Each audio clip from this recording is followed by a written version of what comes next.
Hi, welcome to the Teaching That Counts podcast. I'm the host, like always, Abel Maesis, and I'm a instructional coach here in Ceres Unified School District. Today, I get the lovely honor of being joined by one of our great teachers here in Ceres Unified School District, Sydney Merchant, and I'm going to let her go ahead and just for our listeners, can you give us an idea of your classes that you teach?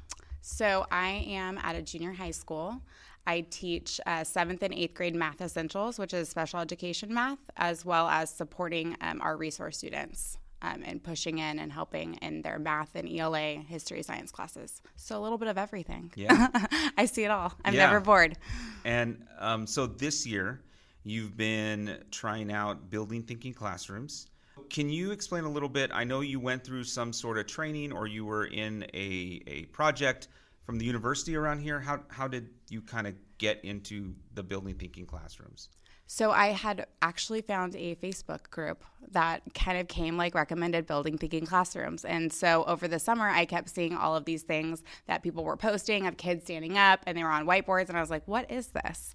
I thought it was just, I have a bunch of different math groups I like to join just for teachers. And it's nice to get, some resources. But I looked further into it and building thinking classrooms and what even that was and started reading the book and instantly was hooked and I'm very intrigued. In the first chapter, talking about student learning and that they're, the mimicking behavior. And I just felt that to my core, especially being in special education. And so it was kind of at a perfect time where I felt like, especially post-COVID, that everyone was just waiting on me to, what do I do next? I was doing a lot of spoon feeding, a lot of hand holding, and I just wanted students to think. Yeah. And we'll get into this a little bit more, but one reason I was really excited to talk to you about this is because your students are special education students. Yeah. And I think there's a lot of times teachers, for some reason, feel like, well, I don't know if students can, how much can I really give students the responsibility? And I found it fascinating and really exciting. And when we've talked before about the amazing things that your students are doing, and how you got to this Facebook group and you're like, this I think is going to work for my kids. Yeah. And so I guess we'll talk a little bit about your journey as you started that this year, because you kind of started right away with your kids this year, right? I did. I figured, with math being such an area of struggle for everyone, especially in special education, why not go for it? Yeah. So I reached out, to some people at the county and got some other instructional coaches that were reading the book and kind of doing some work with it. And we kind of I was like, I just want to jump in. And they're like, all right. And I was like, let's do it. Yeah. So, in the very beginning of the year, students, especially my 8th grade students, were a little taken back because your class looks different. There's no desk. There's whiteboards up on the walls, which I had before, but they weren't really utilized. Yeah. So being intentional about defronting my classroom was kind of the first big step, and the random grouping. Yeah. I noticed that when I came in here, we just had your class, and students came in and they got a card right away.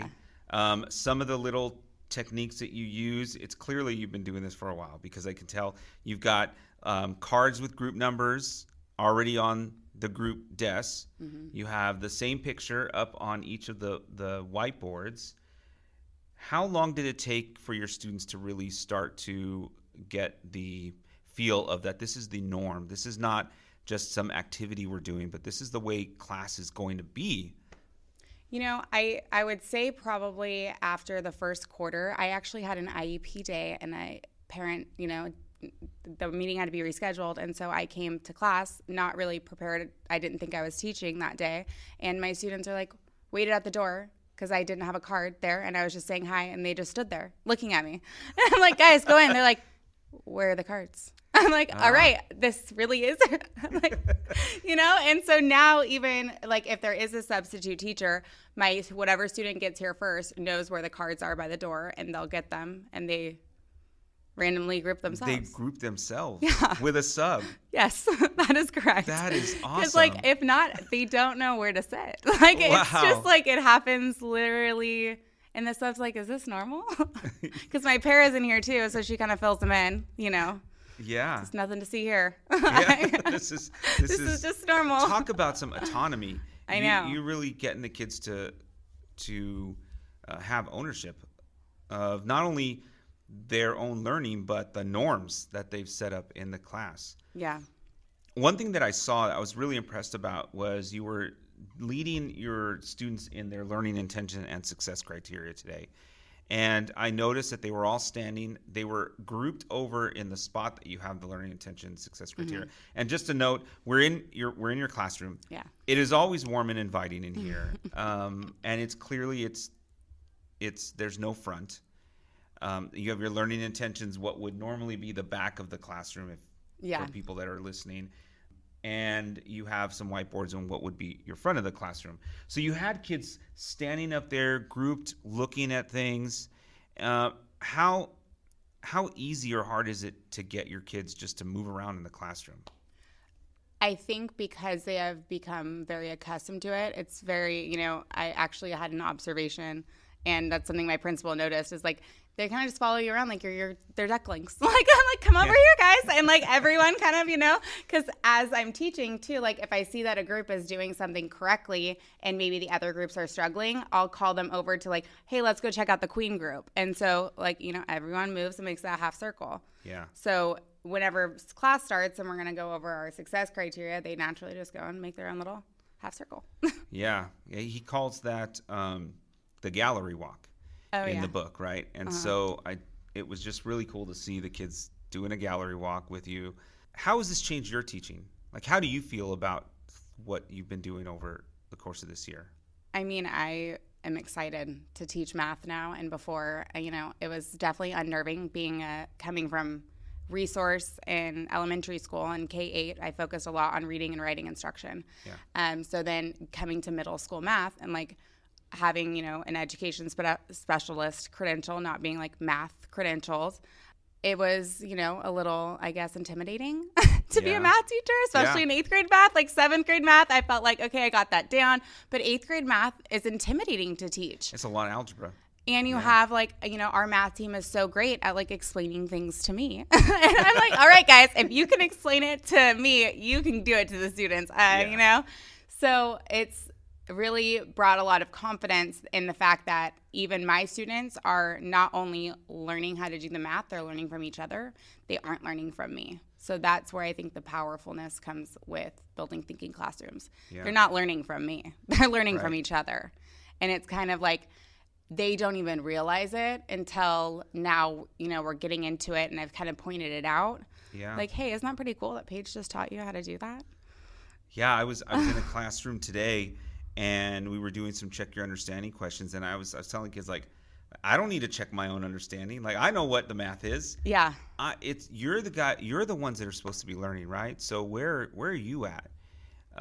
We had a chance to talk to your class today, and at the end of this podcast, I'll be putting in your student voice. I asked them 3 questions. I asked them what's their favorite part of math class? How is this class different from others? And has it helped your confidence? If you were to answer those questions, thinking about your own work that you've done this year, how would you answer those questions? Like, what is your favorite part of coming to work and being with the students in math class? How has that raised your confidence as a teacher? I mean, the kids I know love to move around, but I love to move around. I'm very high energy myself.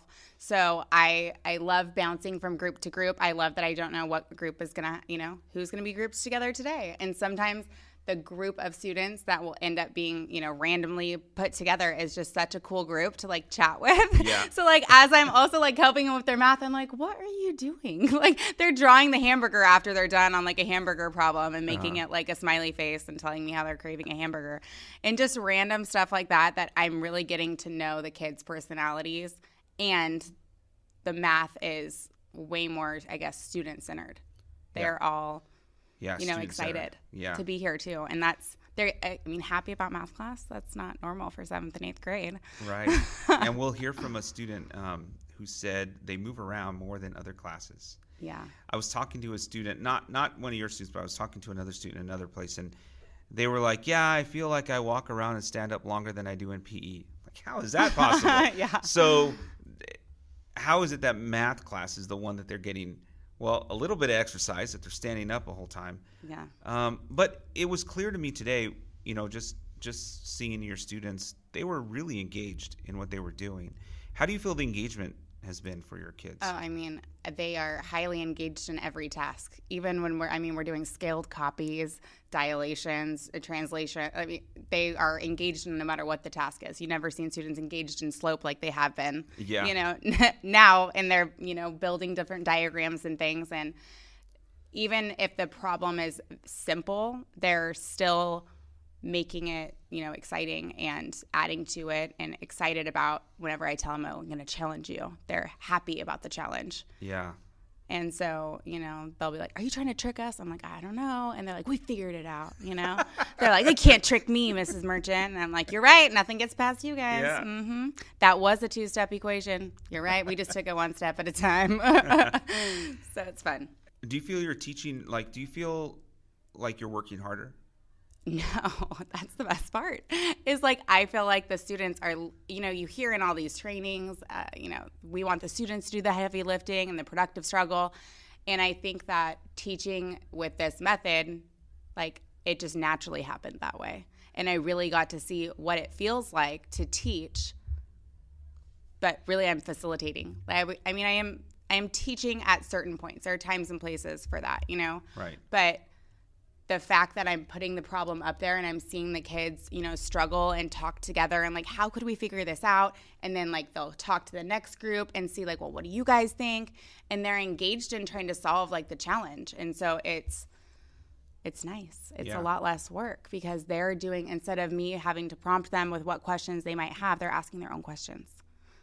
Yeah. And that's where we want the kids to be, right? We want kids to be asking the questions. Because, Peter Liljedahl says in the book about consolidating from the bottom, and we need kids to ask those questions because that means that they're bringing something to the table. Mm-hmm. And then we're using that to then build up the mathematics, which is the part where you say that's the part where you're teaching, is what am I taking from my kids? And then getting them to do slope. Yeah. Getting them to do the equation of a line. I think something really powerful that another instructional coach was in here earlier this week and that she kind of pointed out is where I'm doing a lot of my teaching is in how I'm questioning the kids. I'm asking them questions that they aren't responding to me. They're answering it to each other. So I'll just kind of drop in a question and be like, oh, well, is that what we do? Do we multiply it by the percent? Or is there something else that we have to do first? And I just walk away. Yeah. And they're just walk away. Whoa. It's that effect of is that bye? And I just kind of wander off. And then sure enough, they figure it out. They put it together. Yeah, exactly. And by putting it together, they're building an understanding of mathematics with what they know, not with what's being told to them. Yeah. They're having to think about, well, what could I do? Yeah. Instead of oh, well, I know that I'm going to do this because this says this. Yeah. It's not as, I guess, DI. Right. And the direct instruction method, it's the exact opposite, I would say. Yeah. It is the indirect instruction. The indirect. The indirect. Because I just kind of been floating around. It's I might ask this question, then I'm going to go to this group and go over here. And, I think that this style of teaching fits my personality, and that's why it works so well, and I love it so much. Yeah. Yeah, I would see that it would definitely take some training if it didn't fit your personality, but some experimentation. Yeah. I think it could fit any personality. I think so. Because, who doesn't want to see students talking? If you're a teacher, you want to see students talking to each other and engaging and learning. It's just that getting over the hump of you're not going to give them what to do first. You're going to give them the problem first. Yeah. And you're going to see how it goes before you jump in and try to, rescue. And I think that's might be what some teachers are afraid of. Is allowing the students to have an experience with the math without and feel like they're not giving them enough support in the beginning. Yeah. Which is understandable. I know that we've historically felt like, well, we need to give them all of these things before the students can do something. Mm-hmm. But really, what we're finding is we need to give students the opportunities to try something. Yeah. Then build from there. And I think if there was a specific teacher that was struggling with that kind of concept and, the problem. I think just dropping in maybe like a larger problem to students. The thin slicing that they talk about a lot is so powerful. And that's something that's worked very, very well with my students. There are concepts that are, huge. And so piecing it out, and taking a little bit at a time without giving them, the whole hamburger. We're a lot of hamburger references today. Well, one bun at a time, a piece of lettuce. Getting close to lunchtime. Obviously, I need a cheeseburger. But that's been a helpful tool, especially in my population, in special education. Right. And can you explain a little bit of the successes you've had with your students? Not just, we talked about how they're more engaged, how they increase confidence, but let's talk about, I know teachers want to hear this. Let's talk about scores and learning and really some, I guess, hard evidence. What have you seen? Yeah, so I've been doing 7th and 8th grade math essentials for 4 years. I've never been able to use a general education assessment and get above a 30% as a class. I'll be honest, that's just the harsh reality of that right there. But this year I figured, you know what, if we're going to do it, I've got to have something to compare it to. So I am giving the same assessments. Again, it might be a week or two later because we do move a little slower in here. But they are, I have the scores posted on the wall for them to see because they should be very proud of themselves. But, 72, 74, 75, above 80%. They just got a 91 on their last one, and that was solving problems with percent increase, decrease, which is huge. Wow. And I think these are assessments from the curriculum. Yes, from Illustrated Math. Yeah. We are just pulling problems, and we're creating those CFAs as a team. And so I'm just, giving them to my students. And that is remarkable. Although I will say something I have noticed is because they get used to those whiteboards, I, on multiple occasions with some students who have more testing anxiety, we'll pull them out of class or have them come in at lunch, and I give them the problem in a whiteboard, and they solve it. On a vertical whiteboard standing up. Exactly. Yeah. I'm like, it gets on paper, and everyone's anxiety is like, ooh, I can't handle it. So if I'm just like, hey, talk me through it. What do you think? Then all of a sudden they can do it. Yeah. Well, in one of the later chapters, he talks about moving away from a point-based system to a data-based grading. And it really doesn't matter how the student shows you their proficiency, whether it's on a piece of paper or in a vertical whiteboard. We're removing that anxiety to get at their learning. And I find that's amazing to see the numbers. You said you couldn't get above 30%, and now you're at 80%. 72, 74. And in my 8th grade class, I actually have 3 severely handicapped students as well. Yeah. And they're performing in 90% on every assessment, which is wild. Yeah. It is. And I feel like, and this is not against a lot of teachers out there, but I know that there is this feeling like, COVID. COVID, right? And I'm not saying that COVID didn't have an effect. It clearly has had an effect on our kids, on their mental health, on what people call learning loss, but basically just getting up to speed on what the standards are for a certain grade. But here you're showing that even the kids that have gone through struggles, they cognitively have are now deficits. Way exceeding what you had even before COVID. Yes, exactly. And they also, experience those losses. But I think that, being in a mild moderate class, it is a more restrictive environment than general education. So these kids have, some cognitive deficits that, they are not close to where peers are. And they're, and yet they're still performing, some of them better than their peers. Than their general education peers. Yeah. Which is wild, honestly. But I'm very proud of them, and they're proud of themselves. And I think that you kind of touched on that piece with COVID and the social emotional. That's what I love about this is the random grouping has really made my kids, it's taught them how to accept each other and how to be friends and talk to even people you might not like and sit with at lunch, but you got to be in a group with them for a day. Yeah.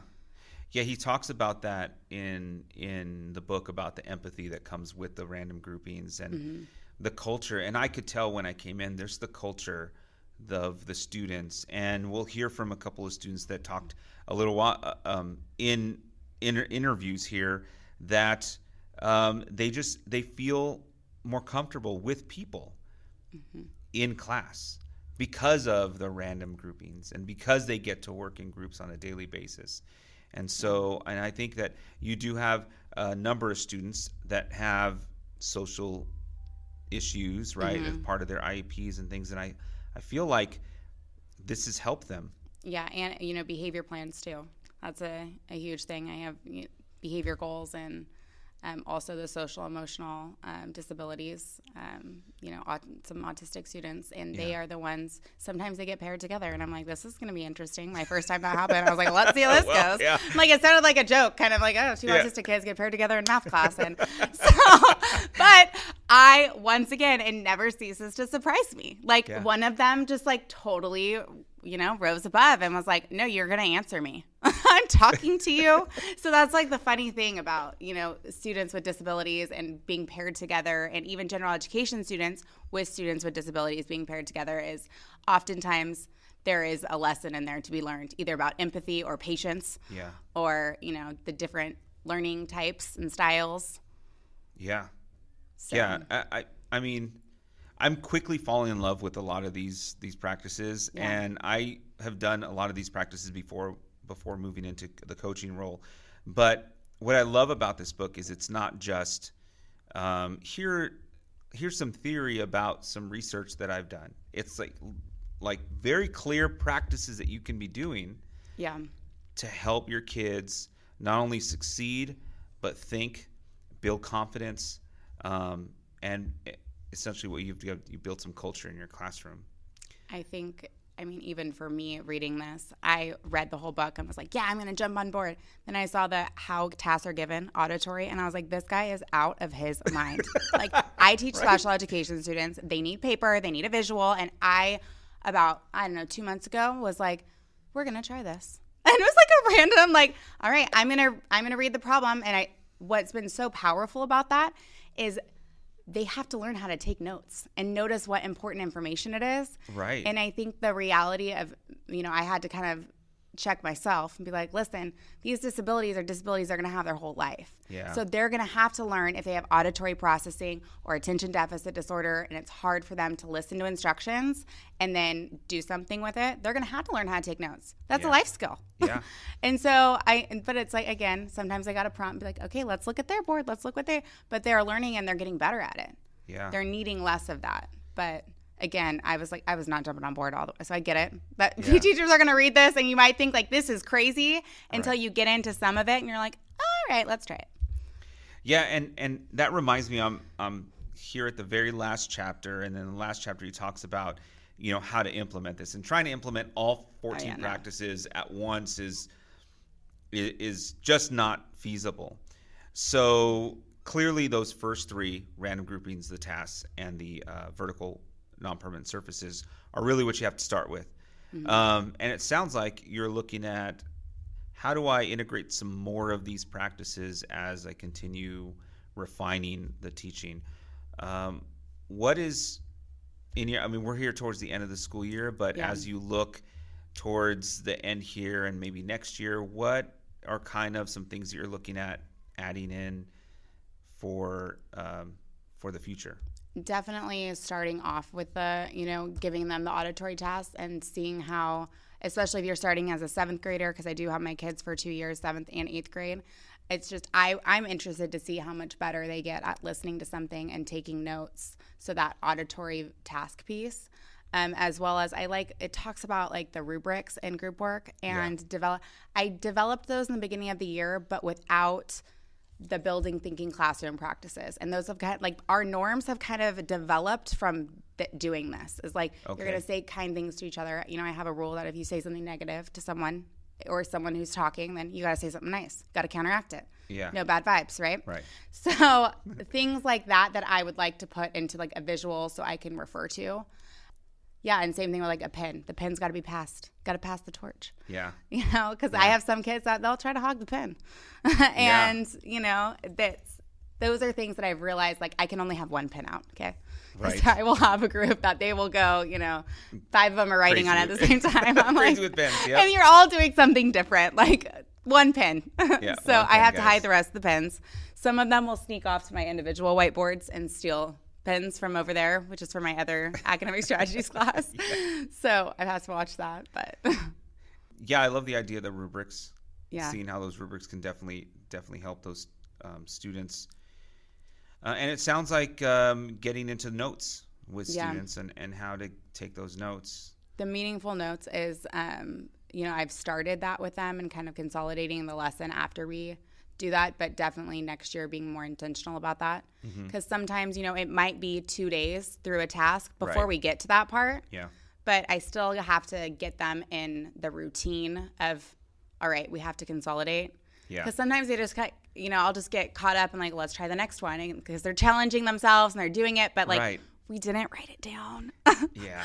And I forget that we also, we have some memory struggles too. And like I do too. So it's, it's important to consolidate in those notes. Yeah. And as you age like me, I have memory troubles too. Did we do that yesterday, guys?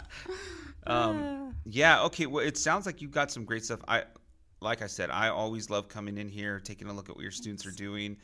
The engagement was just, I almost set up my microphones here just to record some of the noise as things were happening in class, because there was just so much math discourse going on with your students, and they couldn't be interrupted. They just kept going. And that's the part of it. Like, it's very good energy. Like, whenever I feel like the kids are in here and they're doing math. And that's something you don't see a lot. Yeah. And you feel it. Like, I get energized by my 2 math classes every day. They're what I get excited to come to work to teach them. And so it's been fun. And they like it too. And so I'm like, woo, let's do some math today, guys. Yeah. That is so awesome. Just as we end our discussion, I just want to say how awesome it is to hear that a teacher has made shifts like you have and has reinvigorated your own teaching. You enjoy coming to work. I was, it was 3 years and teaching middle school math, special education, just middle school math, special education. Okay. Yeah. It's rough. Just to repeat it. Yeah. Yeah, exactly. Let that sink in. And now I'm like, whoa, middle school math, special education. Let's go. Let's go. Yeah. Like, I've got my background music on. I've got all the kids talking. We're learning. We're like crushing the assessments. And like, I just feel very good. And I make sure I build them up so they keep challenging themselves. Yeah. Well, you should feel very good because you're doing awesome work. More of a coach role than a teaching role now, and I love it. Well, that's the other thing. I was going to ask you a question about this. I know that you did a PD for your staff here at the school. And how did you feel that went? I thought it was awesome that you were talking about building thinking classrooms with everyone. It was totally one of those things that, your principal asks and you're like, yeah, I can do that. And then you're like, oh my gosh, I'm giving a whole training. Like, what is happening? So I was a little nervous, but I think, the staff really enjoyed it. They liked the task. We did the tax collector task, which is fun and of the season, right? 'Tis the season for taxes. And I got some really good pictures, and I actually showed the kids because my students knew too because they helped me make that little video about how they felt building thinking classrooms was going. But they're like, "Is that Mr. Barnum doing math?" I'm like, "Yes, guys, that's it." They're like, "No way, that's Wheelock." Yeah. And so it was fun for them too to see. And then again, the feedback I got from the teachers was really well. I think after I did kind of like 20 minutes, I'm going to act like you guys are my class. And then I kind of talked about the book and the practices and all that. And I showed them all of the practices from the book, all 12. And I was like, no one's got time for that. Start with the first 3. Yeah. And then we kind of went into depth about the first 3. But really pointing out, what did they notice about this style of teaching? And something I asked was, did you guys see how little teaching I really did? Yeah. And I was just asking each group. And imagine how powerful that could be coming from other students in the class. Students learn better from students. Yeah. You're turning what they call the sage on the stage, right? The person with all the knowledge, giving it to everyone, and you turn into a facilitator. I know, it's fun. That's exactly how I explained it to my husband. I was like, it's kind of it's like the Mrs. Merchant show every day. I'm like, you get a math problem and you get a math problem. I'm just kind of walking around talking to people. That's how it feels, and it's fun. Yeah, it is. It is. It's a good time. So thank you for joining me today. Thank you for all of the insights, and thank you for all the work that you're doing with your kids. I can't wait to sometime when I'm doing a PD, I'm going to come to you and say, how did you run your PD? And then you can give me a hand with that. Yeah, that'll be fun. Okay. I love All right. it. Well, thank you again for joining me, and thanks everyone for listening. Oh, and stay tuned here. I have interviews with Miss Merchant's class. They're going to be amazing. They are. You're going to hear some great things coming from some students. So stay tuned for that, and we'll talk to you all next time. Okay, so I am here with Miss Merchant's class, and I'm so excited to be talking to some students today about building thinking classrooms and just some of the experience that you guys have had throughout this school year. So you've been doing things a little bit different in math this year with vertical whiteboards, with groups, with random all these kind of different things. So I have a few questions, if you don't mind just sharing your thoughts for our listeners of our podcast. So first question, what is your favorite part of math class? I like learning how to do math, and I'm getting pretty good at it. I love that we don't just have to sit at a desk and basically struggle doing anything in math. We can get help from our classmates. I move around. Mrs. Merchant has also brought up that staying up and moving around helps us learn better, so that's wonderful, and I think that's awesome. I like it when we go in groups, because if we work alone, then how do we ask our partners to help us? I just like that we're doing different things pretty much every single day. Math has been different this year. There's people I haven't seen before. Before, when we were all elementary kids, when we're sitting down at desks, we always fell asleep on the books. Oh, you don't fall asleep on books anymore? Nope. No? Why don't you fall asleep? Because we stand up we stand up and then we go to our whiteboards and start working and asking our partners for help if we need it. Cool. And does that help you learn math? Do you feel like you're learning math better than you did before because you're able to do these types of things? Yeah. Yeah? Does anybody have something to say on that? I think I learned now math much more better than before, because my teacher taught me a lot of stuff that I didn't know about. Excellent. So my next question is, how is this class different than your other classes? We move around more than all the other classes. We're basically just sitting down. We have more movement when in this class, math class. All right, yeah. Who would have thought that you would have had most movement in math class of all your classes, right? I'm getting taught more than I do in other classes about math, and it's getting a lot more easier but difficult at the same time. There's examples around the classroom that, if I forget something, I can go to another side of the room and hopefully remind myself or remember a subject we're doing today, or look through my notebook and remember little things that could help us before or now. Like groups helping groups. Yeah. We sit around in all of our classes instead of moving around, looking to see if anyone needs help. And half of the time people struggle. But if you're sitting around somebody and you don't know them, you don't ask for help because you don't know them.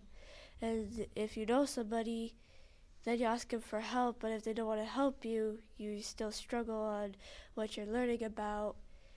So that's why if we're standing up and with our partners in classes, we will ask for help and they'll help us if we need it. Yeah, do you think the random partners that you get every day has helped you kind of know each other in class better? Yeah. The other classes that we don't have groups, but in this class we have groups. We talk to our partners about how to subtract and multiply and stuff. Okay. So last question for you guys. How has this class helped your confidence in math? Does it make you more confident than you were when you came in? Yeah, because I used to be nervous when we first got here. because it was random people that I've never seen. Okay. So it definitely helped. All right. Well, when I first came here, I was shy and nervous, but after learning that we had groups, it made me feel like I'm never alone and stuff. Cool. Thank you. When I first came here, I didn't know everyone, so I didn't really talk to much people, but as soon as I started adjusting to what was going on, I started getting more confident, started talking a lot more. It helped me not be afraid to ask questions or be more confident to actually ask for help when I'm really struggling on something, or I can ask my partner to, like, when I don't know what they did, I can ask them what they did. So what I'm basically saying is I feel more comfortable asking for help than my other classes that I did. I have more confidence in math than I ever did, and Miss Merchant's one of the best teachers I've ever had. All right. And Harley's new. Okay. Well, thank you guys for participating in the podcast, and I just really appreciate you guys talking about your experiences in class. Thanks, guys.